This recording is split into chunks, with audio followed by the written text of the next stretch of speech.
sobre o Estatuto dos Congressistas, na parte de proibições, tá? E as questões, né, relacionadas a proibições, a incompatibilidades, tudo aquilo que está disposto nos artigos 54, 55 e 56, tá bom? Com isso a gente fecha a parte. Oi, Karina, tudo bem? Com isso a gente fecha a parte, gente, do Poder Legislativo. E a partir da próxima aula, né, que vai ser na quinta que vem, a gente já começa controle de constitucionalidade.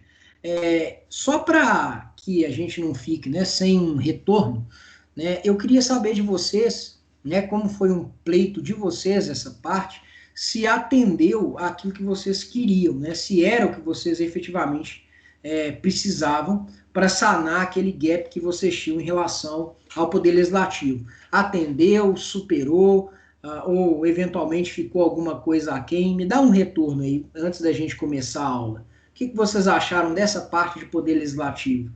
É porque era uma questão que eu realmente não tinha me programado para falar no começo do semestre, mas como vocês me pediram, eu achei importante, né?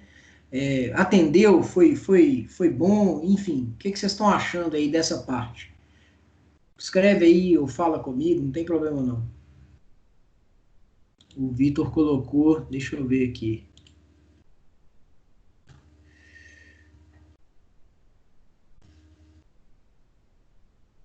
Tinha estudado um pouco da matéria para alguns concursos, mas certamente ajudou em visão mais aprofundada. Beleza, que bom, né? Que bom. Acho que a Sandra caiu, né? A ideia é essa mesmo, né? Ajudar e, é claro, eu sempre digo assim, uma coisa é você estudar o conteúdo da matéria, deixa eu ver aqui de novo, né? Por exemplo, a lógica da prerrogativa de função, sim, não tem no material, né? A razão de ser da prerrogativa de função realmente dá uma ajudada, né? É o que eu disse, né? Também achei que contribuiu para dar uma base boa. Beleza, que bom. É o que eu digo sempre, assim, uma coisa é você estudar uma matéria que você já viu, sabe?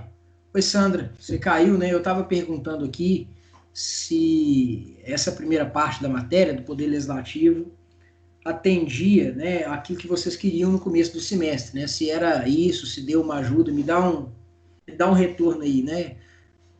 Porque eu realmente não tinha me planejado para dar essa parte da matéria, mas acho eu que ficou legal, né? Pelo retorno que eu estou recebendo aqui dos colegas, acho que ficou legal.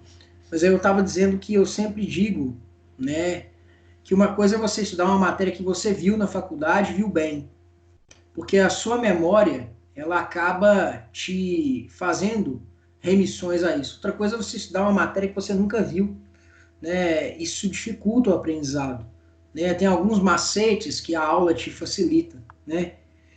Eu tinha visto essa matéria para concurso, ajudará muito o controle de constitucionalidade. É o que eu estou falando, né? Até mesmo para concurso, sabe? Quando a gente estudou uma matéria que a gente já viu na faculdade, é mais fácil, a nossa memória, ela fica mais... Ela faz mais conexões, sabe? Ela tem mais gatilhos de memória do que se a gente não viu na faculdade ou se a gente viu mal, sabe? Eu sempre exemplo de direitos reais. Direitos reais é uma matéria que eu gosto.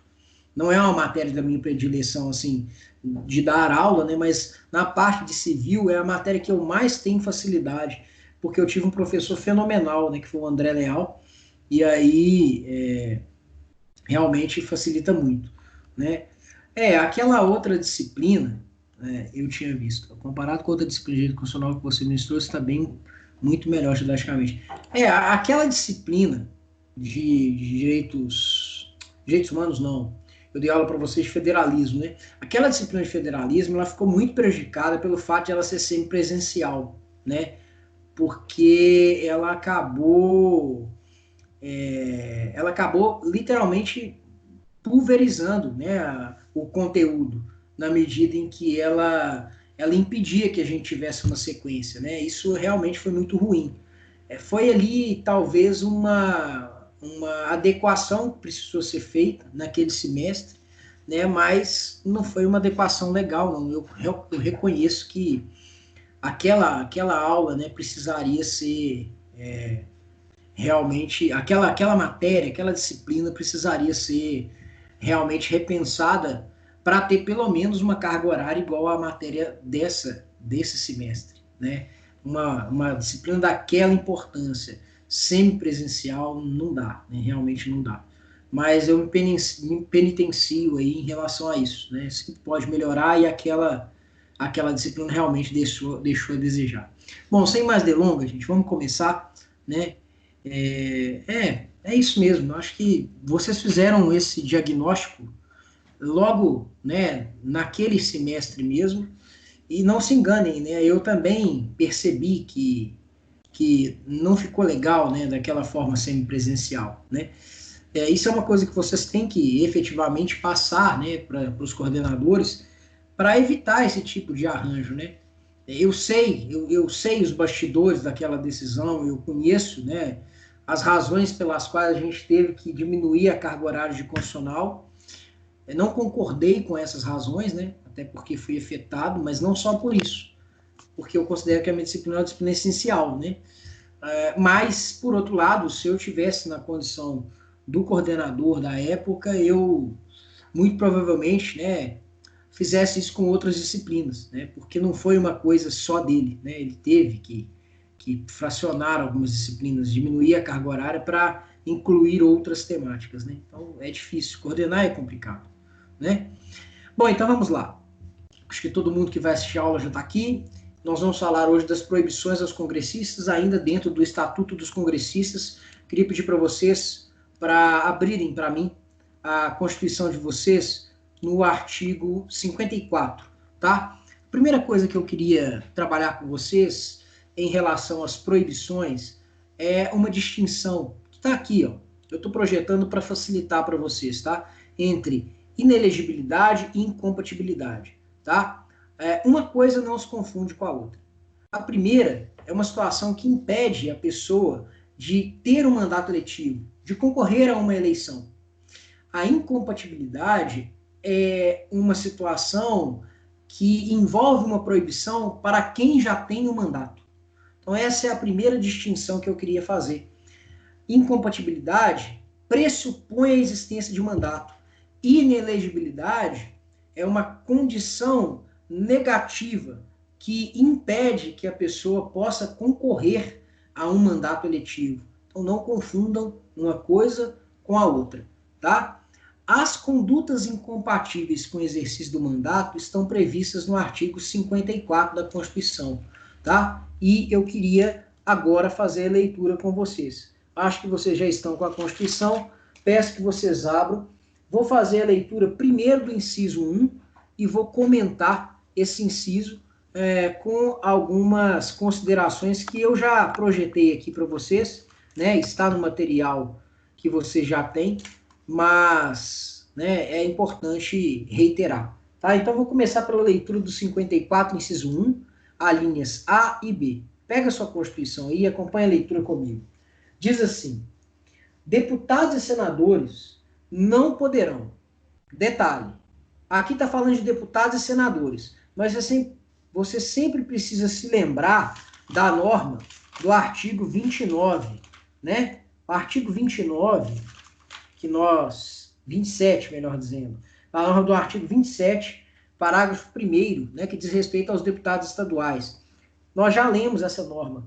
Fala assim, ó: será de 4 anos o mandato do deputado estadual, aplicando-se-lhes as regras dessa Constituição sobre o sistema eleitoral, inviolabilidade, imunidade, remuneração, perda de mandato, licença, impedimentos e incorporação às Forças Armadas. Aqui nós estamos falando de incompatibilidades. Elas se aplicam aos deputados estaduais. Também incompatível com o cargo de parlamentar estadual. Então, lembre-se sempre dessa norma de interpretação extensiva, tá? Do 27, parágrafo 1º. Então vamos lá. Voltando ao artigo 54. Diz assim: deputados e senadores não poderão, desde a expedição do diploma, né? A partir do momento em que ele for diplomado, ele não pode, tá? ou letra A, melhor dizendo, né? Firmar ou manter contrato com pessoa jurídica de direito público, autarquia, empresa pública, sociedade de economia mista ou empresa concessionária de serviço público, salvo quando o contrato obedecer cláusulas uniformes. Cláusulas uniformes, gente, nada mais são, né, do que as cláusulas que integram um contrato de adesão, tá? Então, é vedado a pessoa firmar contratos com a administração pública direta ou indireta, salvo nos casos em que esses contratos respeitarem o quê? Respeitarem cláusulas que nós chamamos de uniformes. Isso é comum nos contratos de adesão. Beleza? Entenderam aqui? Podemos avançar? Me dá um retorno aí. Escreve para mim sim. Podemos avançar? Ótimo. Inciso 1, letra B. Também não podem deputados e senadores, desde a expedição do diploma, aceitar ou exercer cargo, função ou emprego remunerado, inclusive os de que sejam demissíveis ad nutum, nas entidades constantes da linha anterior.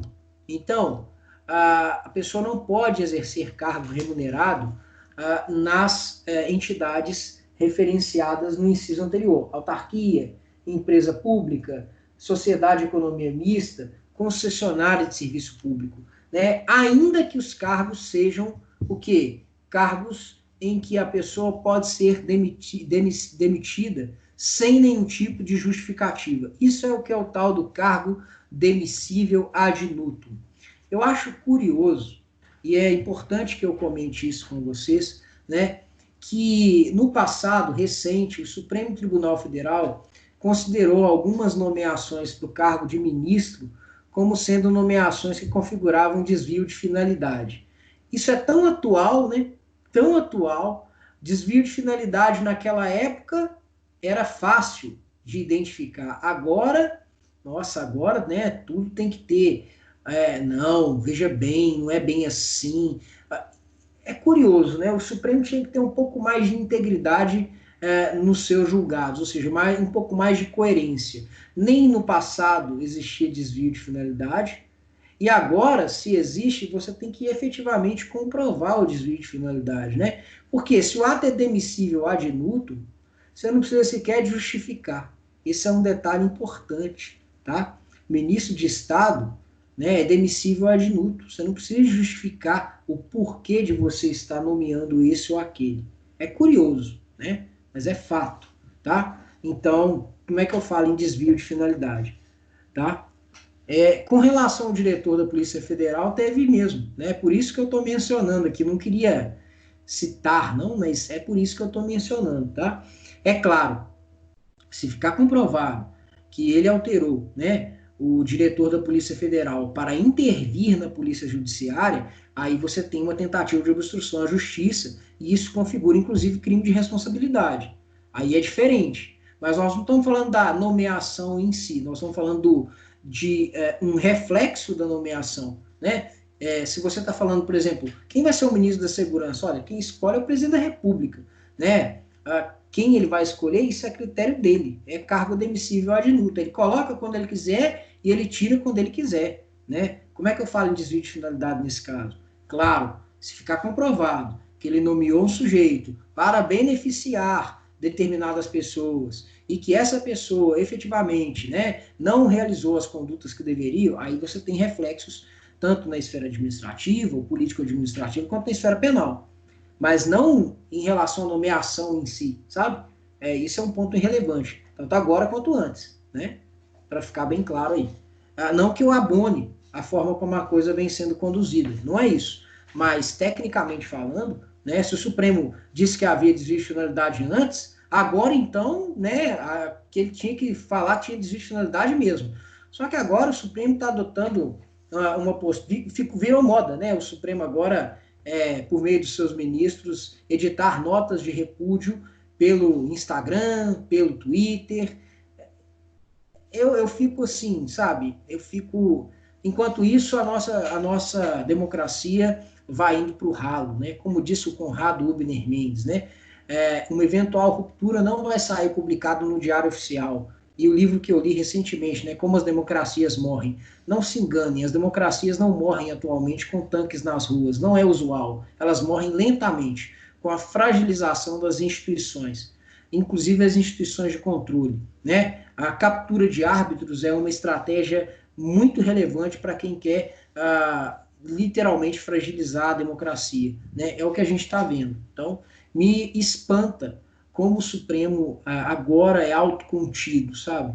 Ele deveria agir muito mais se ele seguisse o parâmetro que ele assumiu antes, né? Então, se ele não segue, de duas uma, ou antes ele estava errando a mão para mais, ou agora ele está errando a mão para menos, né? Dizer que ele age da mesma forma, sinceramente, é algo que não se sustenta, tá bom? Bom, inciso 2, ainda dentro das proibições. Em relação ao inciso 1, tem alguma dúvida? Ou nós podemos avançar? Pessoal, preciso do retorno de vocês. Tem alguma dúvida? Posso avançar? Joia. Então vamos lá. Inciso 2. As primeiras proibições são desde a diplomação. A pessoa primeiro recebe o diploma, depois toma posse. Tá? Então, essas vedações são desde a diplomação. As segundas são desde a posse. Então, olha só. Deputados e senadores não poderão, desde a posse, letra A, ser proprietários, controladores ou diretores de empresa que goze de favor decorrente de contrato com pessoa jurídica de direito público ou nela exercer função remunerada. Vou repetir, não pode ser proprietário, controlador ou diretor de empresa que goze de favor decorrente de contrato com pessoa jurídica de direito público ou nela exercer função remunerada. Isso aqui, gente, é para evitar, né, a violação do princípio republicano, que é de um princípio republicano, né, que é o princípio da isonomia, também, né, de um princípio retor, não só da administração pública, mas de toda atividade estatal, inclusive a função legislativa, que é o princípio da impessoalidade, tá? E, obviamente, como eu mencionei anteriormente, o princípio republicano, né? As coisas públicas devem ser geridas em nome do interesse primário da sociedade e não para trazer vantagens para determinadas pessoas em detrimento de outras, que dirá deputados e senadores, que obviamente, pelo cargo que ocupam, né, têm poder de decisão, né, e isso, obviamente, contrariaria toda a lógica republicana, né, se a pessoa pudesse ser proprietária de uma empresa que está recebendo uma vantagem proveniente de um contrato firmado com a pessoa jurídica de direito público, tá bom? Daí a proibição. Letra B. Ocupar cargo ou função de que sejam demissíveis ad nutum nas entidades referenciadas ou referidas, né, no inciso 1, a linha A. Mais uma vez aqui, se ele não pode na diplomação, que dirá depois da posse, tá? Então, a linha B do inciso 2 é mais do que coerente. Não pode nem da diplomação, que dirá depois da posse, tá? A linha C, patrocinar causa em que seja interessada qualquer das entidades a que se refere o inciso 1, a linha A. Vou ler de novo. Patrocinar causa em que seja interessada qualquer das entidades a que se refere o inciso 1, a linha A. Exatamente para evitar a prática do revolving doors, né? Revolving doors, não sei se vocês sabem, mas é uma expressão que quer dar significado ao que a gente chama de tráfico de influências, né? Ou, eventualmente, para que não haja conflito de interesses entre o detentor do mandato e a pessoa jurídica a qual ele está vinculado, tá? Então é para evitar essas duas situações, beleza? Inciso 2, letra D. Ser titular de mais de um cargo ou mandato público eletivo. Isso aqui é óbvio, né? Imagina só, o cara é deputado e prefeito. Não pode, né? Viola a separação dos poderes, né? Ele não pode integrar dois poderes ao mesmo tempo. Ele não pode, né, exercer dois cargos ao mesmo tempo, tá? Uma consideração importante, olha aqui, ó, importante. No exercício do mandato eletivo, o servidor público da administração direta, autarca ou fundacional está sujeito às regras do artigo 38, inciso 1 a 5º. Inciso 1 a 5º. Vamos a ele? Artigo 38. Imagina que o sujeito é servidor público e ele resolve, então, se candidatar, né, a um cargo eletivo. E aí, como é que funciona? Isso está disposto na Constituição, no artigo 38, né, incisos 1 ao inciso 5º. Não sei se vocês já abriram aí. Eu estou procurando o meu aqui. Já achei. Posso ler? Posso ler? Todo mundo já abriu? Me dá um retorno aí, gente. Obrigado. Então vamos lá. Diz assim o 38. Ao servidor público da administração direta, autarca ou fundacional, autarca e fundacional, melhor dizendo, no exercício de mandato letivo, aplicam-se as seguintes disposições. Então, você está falando do servidor da administração pública direta e da administração pública indireta. Mas, efetivamente, né, o servidor que ocupa cargo em autarquia ou cargo em fundação pública ou privada, né? Por quê? Porque nas empresas públicas de sociedade de economia mista, ele é empregado público, aí as regras são outras, tá? Então, né, ao servidor se aplicam as seguintes regras, né, as seguintes disposições. 1. Tratando-se de mandato letivo federal, estadual ou distrital, ficará afastado de seu cargo, emprego ou função. Ele fica afastado, né, do cargo de servidor durante o período em que ele exerce o mandato. 2. Investido em mandato de prefeito, será afastado do cargo, emprego ou função, sendo-lhe facultado optar pela remuneração. Ele fica afastado do cargo, mas ele pode optar pela remuneração do servidor. 3. Investido em cargo de vereador, havendo compatibilidade de horários, perceberá as vantagens de seu cargo, emprego ou função, sem prejuízo da remuneração do cargo eletivo, e não havendo compatibilidade, será aplicada a norma do inciso anterior. Se houver compatibilidade de horários, vai receber as duas remunerações. Se não houver compatibilidade, ele pode optar por receber ou não. Nem me pergunte se ele vai optar por receber ou não, né? É tão óbvio. Inciso 4º. Em qualquer caso que exija o afastamento para o exercício do mandato, seu tempo de serviço será contado para todos os efeitos, exceto promoção por merecimento. Só um parágrafo, só um parênteses, melhor dizendo. Na linha anterior, né, para vereador, se houver compatibilidade de horários, ele não precisa ser afastado do cargo. Vocês perceberam isso? Tá? Então, isso é relevante, né? Ele vai receber o salário, né, do mandato, o subsídio do mandato e o subsídio do cargo que ele ocupa como servidor, porque eventualmente ele vai exercer as duas funções, tá? Daí falar de compatibilidade de horários, só para fazer essa ressalva. No caso de mandato de prefeito, não, aí ele é afastado, tá?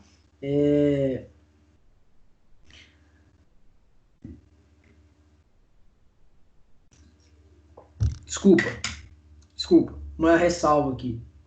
Ele ficará afastado do seu cargo. Ele ficará afastado do seu cargo quando o inciso 1, tá? Mas se houver compatibilidade de horários, ele vai poder receber o valor cumulativamente, né? E se não houver, ele vai optar por receber, tá? De acordo com a regra do inciso 2 do artigo 38. Se ele optar por receber o subsídio, né, do cargo, ele não recebe o subsídio do mandato eletivo, tá bom? Se não houver compatibilidade, ele recebe só um subsídio, não os dois, só para justificar, senão não faria sentido a opção aqui, tá bom? Ficou claro? Melhor esclareceu aqui? Sim, gente, porque eu fiz uma ressalva, depois eu corrigi e expliquei a razão de ser da norma, tá? Inciso 4º, eu já li, né? Em qualquer caso que exija o afastamento para exercício do mandato eletivo, o tempo do servidor é contado para todos os efeitos, menos para fins de promoção por merecimento. Inciso 5º, né? Para efeito de benefício previdenciário, no caso de afastamento, os valores serão determinados como se no mandato, como se no cargo, né? No exercício do cargo, ele estivesse. Isso aqui é só para fazer um parênteses em relação ao servidor que ocupa mandato eletivo, inclusive o mandato de parlamentar. Aplicam-se a eles todas as incompatibilidades, é óbvio, porque a incompatibilidade está relacionada ao cargo ocupado e não à pessoa. No caso aqui, o cargo que nós estamos nos referindo é o cargo de parlamentar, membro do Poder Legislativo, deputado ou senador, tá? Joia. Algumas questões em relação à incompatibilidade, tá? Incompatibilidade não se confunde com proibição. Proibição são condutas, né? São proibidas as condutas, né, que não se compatibilizam com o cargo. Mas isso não significa dizer, né, que a incompatibilidade seja sinônimo de proibição. A incompatibilidade é reflexo das proibições. Entenderam? Tem sentido para vocês aqui? Uma é a causa, a outra é a consequência, tá? Mas nós temos a previsão de outros dispositivos no artigo 55. Então, o artigo 55 fala da perda de mandato, tá? Que é um dos efeitos da incompatibilidade. E eu queria ler o artigo 55 com vocês, tá bom? Antes de ler aqui o conceito de cassação. Olha só o que diz o artigo 55. Ele tem vários incisos, alguns dos quais, né, a gente precisa fazer uma interpretação extremamente complexa por conta dos entendimentos que o Supremo Tribunal Federal foi desenvolvendo acerca do assunto. Então, para que não haja problemas, primeiro eu vou ler os incisos, depois eu vou comentar cada um deles, tá bom? Então vamos por partes.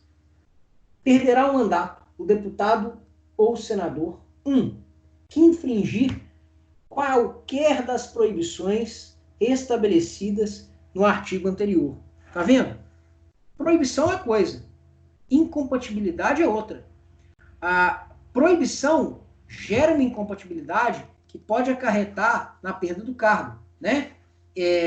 A incompatibilidade é a consequência da violação da proibição. Joia? Se o cara infringe uma proibição, ele vai perder o cargo. É uma sanção. Beleza? Joia? Até aqui tudo bem?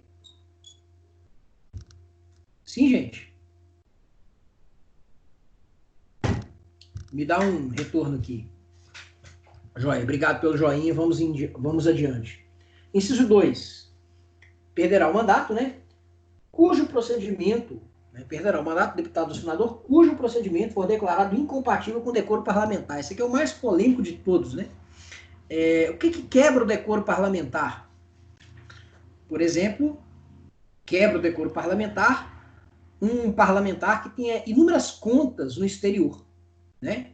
Isso é uma quebra do decoro parlamentar. Um parlamentar que lava dinheiro, um parlamentar que usa o cargo para usufruir de benefícios próprios. Isso tudo é quebra do decoro parlamentar, tá? Professor, e se o deputado ou senador, por exemplo, né, começa a xingar o outro, enfim, né? Bom, isso em tese, né, não é compatível com o decoro parlamentar, mas há uma certa tolerância, tá? Mas imaginem a seguinte situação esdrúxula para a gente rir um pouquinho, né? Imaginem, né, que diante de todo esse cenário caótico que nós estamos vivendo, né, quando os trabalhos voltarem a ser presenciais, um deputado ou um senador, né, para não falar que eu estou sendo misógino, né, resolve protestar tirando a roupa. Isso é uma quebra clara do decoro parlamentar, tá certo? Isso pode resultar na perda do mandato, tá bom? Joia? Então, quebra do decoro parlamentar também pode resultar em perda do mandato. Inciso 3. Perde o mandato do deputado ou senador que deixar de comparecer em cada sessão legislativa a terça parte das sessões ordinárias da Casa a que pertencer, salvo licença ou omissão por essa autorizada. Então, ele tem que comparecer pelo menos a um terço das sessões ordinárias, né? Sessões legislativas ordinárias, vocês sabem, são as sessões anuais. Sessões ordinárias são as sessões diárias. Tem que comparecer pelo menos a um terço delas. Se ele não comparece, ele perde o mandato.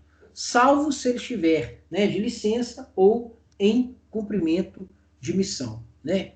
Vai cumprir missão assim, né? Em 2/3 das sessões, o cara tá cumprindo missão, é duro, né? Agora, a licença pode ser. Imaginem, por exemplo, um parlamentar, né, que está licenciado para tratar de um problema de saúde.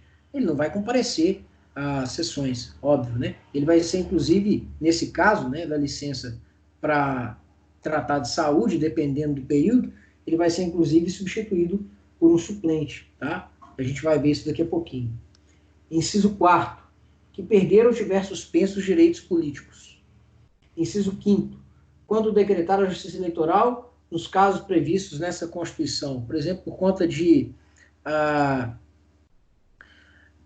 condenação criminal, né, na justiça eleitoral, enfim, a gente vai estudar isso mais em direito eleitoral, tá? Inciso 6, que sofrer condenação criminal em sentença transitada em julgado, inclusive na esfera eleitoral. Esse aqui é o mais polêmico, né? Porque é sobre ele que nós vamos nos aprofundar daqui a pouquinho, com várias decisões, né? Aquelas que pretendem saber se a perda do mandato é automática ou não. Basta a sentença condenatória para perder o mandato ou não? Qual que é o entendimento do Supremo sobre o assunto? A gente vai ver que essa é uma questão extremamente polêmica, né?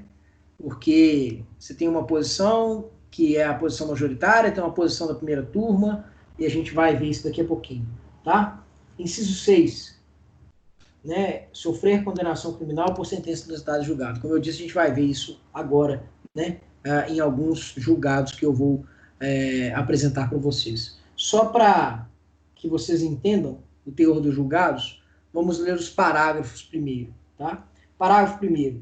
É incompatível com o decoro parlamentar, além dos casos definidos no regimento interno, isso aí para que vocês vejam que não é uma situação só deixada à margem da discricionalidade, tá? O abuso das prerrogativas asseguradas a membro do Congresso ou a percepção de vantagens indevidas. Lembra do Eduardo Cunha, né? É um bom exemplo. Né? O malvado favorito de muita gente. Aí eu fico pensando assim, né? Grande malvado favorito. Se a gente soubesse que a gente ia chegar onde a gente chegou, né? Talvez a gente tivesse dado um cocão no Cunha, né? Eu sempre digo, ruptura institucional nunca é legal, né? Como diz o meu professor, né? Amanhã eu vou fazer uma live, deixa eu abrir o parênteses aqui, fazer uma propaganda. Amanhã eu vou fazer uma live no Instagram e estejam lá, 19 horas, eu e o professor Álvaro Ricardo Souza Cruz, sobre temas atuais de direito constitucional. Se vocês quiserem assistir, vocês são super bem-vindos. Não sei se vocês vão estar em aula, acredito que sim, né? Mas não quero tirar ninguém da aula. Vou fazer essa live amanhã, tá? Fechei o parênteses. Então, o meu professor, né, Álvaro Ricardo Souza Cruz, ele fala sempre, né? Eu digo meu professor porque ele foi meu orientador de mestrado, trabalho com ele no Ministério Público, então é até uma questão de reverência, assim, né? Ele sempre diz, né? Golpe a gente sabe como começa, não como termina, né? Então, fica a deixa aí. É a mais pura verdade, né? Ruptura institucional sempre deixa seus reflexos, né? E aí depois para organizar a coisa de novo é complicado, né? Tem coisas que a gente não deve fazer nunca, né? Quando a gente faz uma vez, coisas degringolam. Bom, então parágrafo 2º. Esse aqui é que é o parágrafo que gera a maior fonte de divergências, né, no Supremo Tribunal Federal, pelo menos gerou durante um tempo. Hoje a situação está relativamente pacificada. Nos casos dos incisos 1, 2 e 6, a perda do mandato será decidida pela Câmara dos Deputados ou pelo Senado Federal por maioria absoluta, mediante a provocação da respectiva mesa ou de partido político representado no Congresso Nacional, assegurada ampla defesa. Ou seja, nos casos do inciso 1, que é a situação da violação das proibições. Inciso 2, quebra do decoro parlamentar. E 6, condenação criminal transitada em julgada, a perda do mandato, de acordo com o texto da Constituição, só se dá por decisão da casa respectiva. E a decisão tem que ser tomada pela maioria absoluta dos membros da casa. Beleza? Isso é o texto do artigo. Como é que o Supremo interpreta isso aqui? A gente vai ver daqui a pouquinho. A celeuma começou toda na ação do mensalão, quando prevaleceu o entendimento de que a perda do mandato era automática. Depois o Supremo voltou atrás, tá? Depois o Supremo voltou atrás. Eu sempre digo, né, aqui eu tenho que fazer essa ressalva porque fica parecendo que eu estou defendendo. Não estou, né? absolutamente não estou. Não discordo da existência do mensalão, ele de fato existiu. Ele já existia antes mesmo, né, do governo do PT, não se enganem. A emenda da reeleição, por exemplo, foi financiada com base em dinheiro público. É claro, evidente isso é histórico. O problema foi que o PT entrou no jogo, né? Mas ele não inventou essa estratégia, que é ilícita, vamos lá, né? Mas não inventou.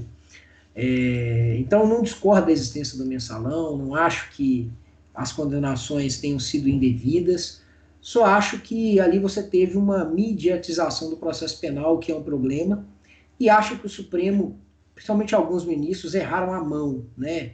Acharam que, né, estavam se convertendo em condição de justiceiros. Isso, né, causou lá seus estragos, né? A gente tem, depois dessa ação, juízes se arvorando a condições, né, que não deveriam desempenhar, né? Conduzindo processos com base em diálogos com mídia, enfim, muito problemático, né? Apesar disso tudo, né, eu não tenho como negar, né, que o só fato de existir uma ação, né, em que agentes públicos fossem responsabilizados por desvios de suas condutas já é um avanço absurdo, né? Um avanço que seria impensado antes, por exemplo, do mandato, né, dos políticos que foram bastante vinculados à corrupção, né? Porque, por exemplo, na época do Fernando Henrique, o Procurador-Geral da República tinha o apelido de Arquivador-Geral da República, né? Era o Brindeiro. Então, pense como você quiser. Né? A autonomia que o PGR ganhou, né, durante os governos do PT foi muito grande. Né? E eu acho que é a autonomia que deve ser dada ao chefe do Ministério Público Federal. Mas é óbvio que se você tem poder de investigar, e se você investiga, você vai achar alguma coisa. Né? Isso é relevante. Tá? Mas nessa ação, e aí vem o objeto da minha crítica principal, nessa ação alguns juízes erraram a mão, né? E esse foi um exemplo. Saber dizer que a perda do mandato se daria automaticamente era fazer uma interpretação contra a Constituição e da Constituição. Porque o texto é claro, ele não perde automaticamente. Tá? Depois o Supremo voltou atrás, rapidamente, na ação seguinte, né? A ação do Donadon. Não sei se vocês estão lembrados desse parlamentar. Beleza? Parágrafo 3º. Nos casos dos incisos 3 a 5, 3, né? Deixar de comparecer ao mínimo das sessões ordinárias, perder os diversos suspensos direitos políticos, tá? E quando a Justiça Eleitoral decretar, salvo nos casos de condenação criminal, fique claro, tá? A perda será declarada pela mesa da Casa, de ofício ou mediante provocação de qualquer de seus membros, ou de partido político representado no Congresso Nacional, assegurada ampla defesa. Aqui ela declara, tá? No caso anterior, ela decide. Beleza? Isso aqui é relevante, tá? Parágrafo 4º. A renúncia de parlamentar submetida a processo que vise ou possa levar à perda do mandato, nos termos desse artigo, terá seus efeitos suspensos até as deliberações finais de que tratam os parágrafos 2º e 3º. Isso aqui, gente, é um parágrafo que foi incluído por emenda à Constituição em 94, que era muito comum, né, quando o parlamentar estava respondendo a um processo que podia resultar na perda do mandato, ele renunciar ao mandato e nas próximas eleições concorrer de novo, né? E, por exemplo, né, a perda do mandato pode ter alguns reflexos para ele, né?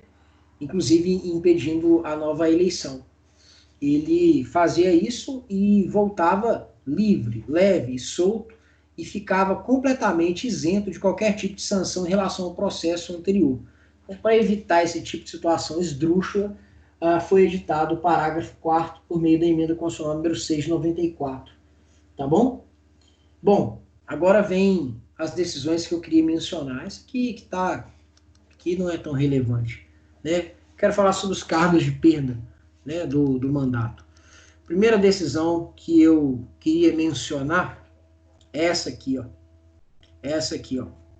da ministra Rosa Weber, primeira turma do Supremo Tribunal Federal. Porque, olha só, se a gente lê o parágrafo 2º e a gente interpreta o parágrafo 2º literalmente, basta que o sujeito seja condenado criminalmente, né, para que a gente compreenda que ele tem que ser submetido à casa respectiva, para que a casa respectiva decida sobre a perda do mandato, não é isso? Foi isso que vocês entenderam, não foi? Responde aí para mim, foi isso que vocês entenderam? Karina, Sandra, demais colegas, né? Brenda, Jonatas, tá. Aí olha o que o Supremo entendeu. Primeiro ele entendeu na ação do mensalão, né, que a perda era automática. Absurdo. Depois ele voltou atrás. Tudo bem, não tem problema não. Depois você assiste a aula na gravação, tá bom? Depois ele voltou atrás.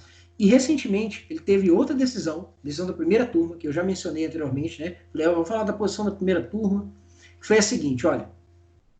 Quando a condenação do deputado, estou lendo essa decisão aqui, ó. Quando a condenação do deputado federal ou senador ultrapassar 120 dias em regime fechado, a perda do mandato é consequência lógica. De onde que ele tirou isso? Eu não sei. Aí, a interpretação, né, do Supremo agora, pelo menos na primeira turma, é a seguinte. Se o STF condenar um parlamentar federal e decidir que ele deverá perder o cargo, isso acontece imediatamente ou depende da deliberação da Câmara Legislativa ou do Senado? Resposta, depende. Se o deputado ou senador for condenado a mais de 120 dias em regime fechado, a perda do cargo será a consequência lógica da condenação. Por quê? Nesse caso, de acordo com o Supremo, caberá à Câmara ou ao Senado apenas declarar que houve a perda, sem poder discordar da decisão do STF, de acordo com a interpretação do artigo 55, inciso 3, parágrafo 3º. Confesso para vocês que essa decisão para mim é enigmática, mas tudo bem. Agora, se o senador ou deputado for condenado a uma pena de regime aberto ou semiaberto, onde, em tese, né, ele poderia transitar e, obviamente, aí ele poderia exercer o mandato, a condenação criminal não gera perda automática do cargo. Nesse caso, o plenário do Senado ou da Câmara irá deliberar nos termos do 55, parágrafo 2º, se o condenado deverá ou não perder o mandato. Professor, como é que eu memorizo isso? Deixa eu te contar. Ou você decora, ou você erra. Porque não tem jeito. Essa aqui é uma interpretação claramente contra a Constituição. Aí depois, eu queria que vocês lessem o material, porque eu vou descrever aqui as idas e vindas do Supremo, tá? Falando aqui, eu tenho marcado por idas e vindas. No julgamento da ação penal 470, ele falou que a perda era automática. Depois ele voltou atrás, no caso do Onadum, né? Nesse caso, assentou-se que a condenação criminal transitada julgado não acarretaria de forma automática a perda do mandato, tá? Por quê? Porque a casa respectiva tinha que decidir. E recentemente, a primeira turma deu essa decisão dizendo que depende. Se for uma condenação a regime fechado por mais de 120 dias, a perda é automática. Se não, né, se for regime semiaberto ou aberto, aí a perda não é automática. Tá bom? Os casos em que a perda do mandato é apenas declarada, a gente já leu, está no parágrafo 3º, tá?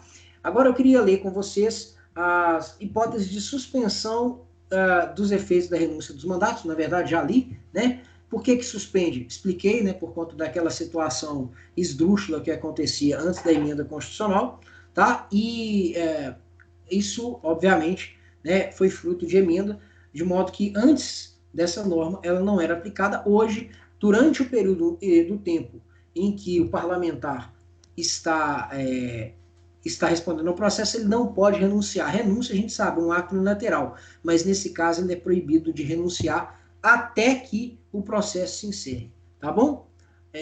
Situações que a gente vai ler agora são situações que não geram perda do mandato parlamentar. Artigos 56, incisos 1 e 2, tá? Só para a gente continuar, eu faço uma pergunta para vocês. Porque com esse artigo a gente encerra a aula, encerra a parte dos estatutos congressistas.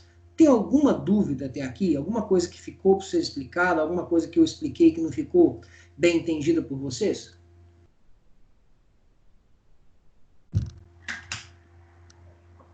E aí, gente, fala comigo. Alguma dúvida? Beleza, Vitor. Jonatas, alguma dúvida? Sandra, não. Karina, alguma dúvida? Não? Joia. Vou interpretar o silêncio como não, hein? Ah, que bom. Só faltou a caramba me dizer que não, para a gente poder avançar. 50... Ah, tudo certo. Então vamos lá. Diz assim o artigo 56. Então, hipótese em que o parlamentar não perde o cargo. 56. Não perderá o mandato o deputado ou senador. 1.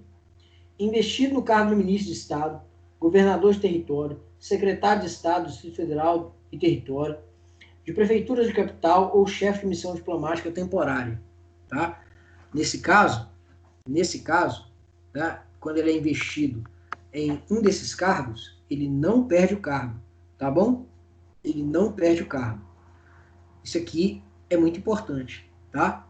Porque pode ser que um parlamentar seja convidado para ocupar um cargo de ministro de Estado.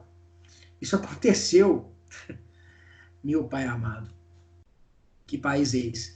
Isso aconteceu durante o mandato da Dilma e durante o mandato do Temer. O sujeito estava ocupando um cargo no Poder Executivo, um cargo de ministro. Ele foi exonerado para ir para o parlamento, para votar lá durante o processo de impeachment, né? Para saber se ia aprovar ou não. Beleza? Joia? Então, não perde o mandato se ele for convidado a ocupar um cargo de chefe de Estado, tá? Um cargo chefe de Estado, perdão, já é alcançar, gente. Um cargo pelo chefe de Estado, um cargo desses aqui, né? Em que ele é nomeado, né? Para exercer pelo chefe de Estado, tá bom? Joia? Inciso 2. Licenciado pela respectiva casa por motivo de doença ou para tratar sem remuneração de interesse particular, desde que, nesse caso, o afastamento não ultrapasse 120 dias por sessão legislativa. Então, afastamento por doença. Ou, e aí por doença, independentemente do período, tá? Ou para tratar de assunto particular. E neste caso, né, para tratar de assunto particular, é que o afastamento não pode ultrapassar 120 dias. Tá ok? Tá ok? Ficou horrível, né? Tudo certo, gente? Podemos avançar? Diz assim o parágrafo 1º. O suplente será convocado nos casos de vaga de investidura em funções previstas nesse artigo ou de licença superior a 120 dias. Eu disse, né? Se o cara tiver licenciado, dependendo do tempo que ele está licenciado, o suplente assume, tá? Ocorrendo vaga, por exemplo, o sujeito morre, né? E não havendo suplente, far-se-á a eleição para preencher a vaga, né? Para preenchê-la, se faltarem mais de 15 meses para o termo do mandato. E se faltar menos, aí fica o cargo vago, tá? E se tiver suplente, assume o suplente. Lembrem-se, por exemplo, do caso do Senado Federal, né? Os senadores de Minas Gerais, teve uma época, né, que os nossos senadores eram todos suplentes, né? Morreu Itamar, morreu Eliseu Rezende. Todos suplentes? Não, tinha 2 suplentes, na verdade. Um deles era o Zezé Perrella, o outro era o Clésio Andrade, e o outro eu não estou me lembrando muito bem. Eu não sei se era o Anastasia, eu não sei se era o Aécio, eu não estou me lembrando bem, tá? Mas era um desses 2 aí, tá? Tudo em casa, né? Ai, meu Deus. Na hipótese do inciso 1, né? O que é o inciso 1? Exercício de um cargo, né? Um cargo geralmente por conta de nomeação do chefe do executivo. O deputado poderá optar pela remuneração do mandato. Ele opta, né? Sobre qual remuneração que ele vai exercer, que ele vai receber, melhor dizendo, tá? Alguma dúvida? Não? Só para encerrar, tem alguns julgados aqui. Queria falar desse. Votação aberta para decidir sobre perda do mandato. Isso aqui é interessante porque votação aberta no Congresso é a regra. Votação secreta é exceção. Tá? E aí eu explico como é que funciona isso aqui. Ó. Foi publicada a emenda constitucional número 76 de 2013, que trata do fim do voto secreto no Congresso Nacional para votações envolvendo a perda do mandato de parlamentares e a apreciação de vetos do Poder Executivo. Isso significa que as votações no Congresso serão sempre abertas? Ou as votações do Congresso são secretas ou abertas? Elas serão sempre abertas? A resposta é não, não serão sempre abertas. A regra é que as votações na Câmara e no Senado sejam abertas. Isso decorre do fato que nós vivemos numa república, né? Nós adotamos o princípio da publicidade dos atos estatais, que é um princípio constitucional. A população tem direito de saber sobre como votam os parlamentares, tá? Existem votações no Congresso que são secretas? Sim, mas são hipóteses excepcionais. O que fez a emenda 76 de 2013? Ela só ampliou as hipóteses em que o voto vai ser aberto e não secreto. Votação para decidir sobre perda de mandato. Essa aqui é uma votação aberta. E apreciação de veto do presidente. Essa também é uma hipótese de votação aberta. Tá bom? As hipóteses em que a votação é secreta são aquelas expressamente descritas na Constituição. Beleza? Tudo certo? Alguma dúvida? Então, vou encerrar a aula de hoje. Espero que vocês se preparem bem para a prova e na semana que vem a gente se vê de novo. Até mais, pessoal. Boa noite.